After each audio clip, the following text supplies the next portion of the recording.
एक कंपनी जो कभी 1,80,000 करोड़ से भी ज्यादा वैल्यू की थी, जिसके एड्स हर इंडियन टीवी स्क्रीन पर दिखते थे और जिसके ब्रांड एम्बेसडर शाहरुख खान और लियोनेल मेसी जैसे दुनिया के सबसे बड़े सुपरस्टार्स थे, आज वही company court cases, salary delays, investor fights और फाइनेंशियल प्रॉब्लम्स में फंसी हुई है। बहुत सारे इन्वेस्टर्स ने अपनी इन्वेस्टमेंट को लगभग बेकार मान लिया है और फाउंडर बाइजू रविंद्रन ने खुद मान लिया है कि कंपनी की वैल्यू बहुत ही नीचे गिर चुकी है। तो सवाल ये है, क्या बाइजूस एक स्कैम था या फिर इंडिया की सबसे बड़ी बिजनेस ट्रेजेडी?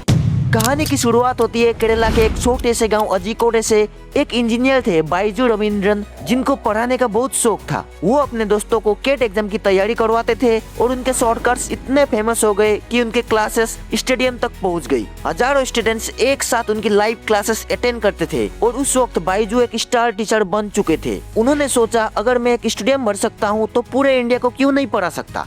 इसी सोच के साथ 2015 में लॉन्च हुआ बाइजूस लर्निंग ऐप। इस ऐप के वीडियोस इतने एंगेजिंग थे कि मुश्किल से मुश्किल कॉन्सेप्ट्स भी सिंपल लगने लगे थे। पेरेंट्स को लगने लगा कि टेक्नोलॉजी के थ्रू उनके बच्चों का फ्यूचर और बेहतर हो सकता है। पैसे आना शुरू हो गए। ग्लोबल इन्वेस्टर्स जैसे सिक्योरिया कैपिटल और मार्क जुकरबर्ग की इन्वेस्टमेंट कंपनी ने बाइजूस पर भरोसा दिखाया। और फिर आया 2020। कोविड-19 ने पूरी दुनिया को रोक दिया। स्कूल्स बंद हो गए, कोचिंग सेंटर्स बंद हो गए, लेकिन बाइजूस के लिए ये ग्रोथ का सबसे बड़ा मौका था। करोड़ों स्टूडेंट्स ऑनलाइन पढ़ने लगे, फंडिंग आती गई, वैल्यूएशन बढ़ती गई और बाइजूस ने कंपनीज खरीदना शुरू कर दी। Aakash institute, White Hat Junior, Great Learning, Epic और कई दूसरी कंपनीज। एक वक्त तक ऐसा लग रहा था कि बाइजूस जो भी छूता है वो सोना बन जाता है। लेकिन एक सवाल था, क्या ये ग्रोथ सच में उतनी मजबूत थी जितनी दिख रही थी, या फिर बाहर से चमकदार और अंदर से कमजोर? जैसे जैसे कंपनी बड़ी होती गई वैसे वैसे कंप्लेंट्स भी बढ़ने लगे।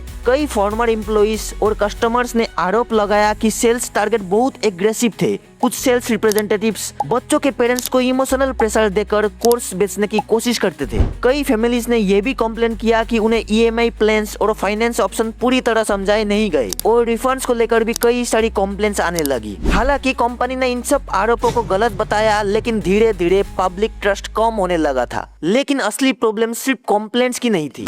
ये कंपनी बहुत ही तेजी से एक्सपेंड कर रही थी। लॉकडाउन के दौरान ग्रोथ इतनी फास्ट हुई कि मैनेजमेंट को लगा ये स्पीड हमेशा बनी रहेगी और इसलिए एक के बाद एक कंपनीज खरीदी गई। फिर 2021 में कंपनी ने लगभग $1.2 बिलियन का फॉरेन लोन भी लिया। उस वक्त तो ये स्मार्ट डिसीजन लग रहा था, लेकिन जब ग्रोथ स्लो हुई तो वही लोन कंपनी के लिए भारी पड़ने लगा। जैसे ही कोविड का इफेक्ट खत्म हुआ और स्कूल्स खुलने लगे, ऑनलाइन लर्निंग की ग्रोथ भी नॉर्मल होने लगी। लेकिन क्योंकि बाइजूस के खर्चे बहुत ही ज्यादा थे, एक्विजिशंस, मार्केटिंग और बड़े स्पॉन्सरशिप पर बहुत ही पैसा खर्च हो रहा था और उसके बाद इन्वेस्टर्स भी परेशान होने लगे। सबसे बड़ा वार्निंग साइन था डिलेड फाइनेंशियल रिपोर्ट्स। कंपनी अपने ऑडिटेड फाइनेंशियल नंबर समय पर नहीं दे पा रही थी। उसके बाद तो एक के बाद एक झटके आने लगे। ऑडिटर डिलेटर ने रिजाइन कर दिया, बोर्ड के कुछ मेंबर्स कंपनी से अलग हो गए, इन्वेस्टर्स और लेंडर्स के साथ लीगल फाइट शुरू हो गई। यूएस के लेंडर्स ने कुछ फंड ट्रांसफर पर सवाल उठाए और देखते ही देखते बाइजू का डाउनफॉल शुरू हो गया। कंपनी ने इन आरोपों को डिनाई किया, लेकिन मार्केट का भरोसा टूटना शुरू हो चुका था और बिजनेस में जब ट्रस्ट चला जाता है तो पैसा भी जल्दी चला जाता है। लेऑफ शुरू हुई, हजारों एम्प्लॉइज ने जॉब्स खो दी,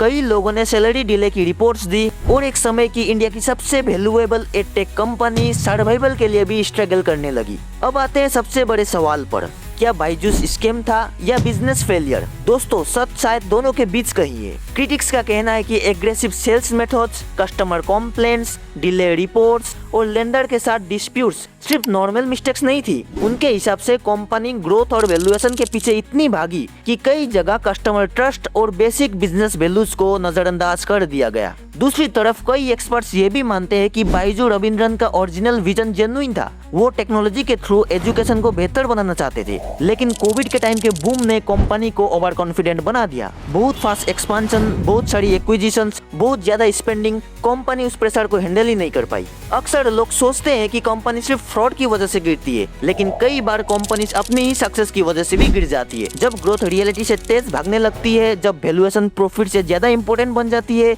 और जब फाउंडर्स को लगता है कि अच्छा वक्त कभी खत्म ही नहीं होगा। बायजूस की स्टोरी सिर्फ एक कंपनी की स्टोरी नहीं है, ये पूरे बिजनेस वर्ल्ड के लिए एक वार्निंग है। एक टीचर का सपना, $1 बिलियन कंपनी और फिर एक ऐसा डाउनफॉल जिसने पूरे इंडिया को हैरान कर दिया। एक समय था जब हर कोई बायजू रविंद्रन जैसा बनना चाहता था, लेकिन आज बायजू इंडिया में इंसॉल्वेंसी के दौर से गुजर रही है। उनके एप्स पर लीगल डिस्प्यूट्स चल रहे हैं और उनकी वैल्यूएशन उनके पीक से लगभग 0 तक गिर चुकी है और इसी के कारण आज उनकी स्टोरी बिजनेस दुनिया में एक वार्निंग के रूप में देखी जाती है। तो आपको क्या लगता है, बायजूस एक स्कैम था या फिर एक ऐसा सपना जो बहुत जल्दी बहुत बड़ा हो गया?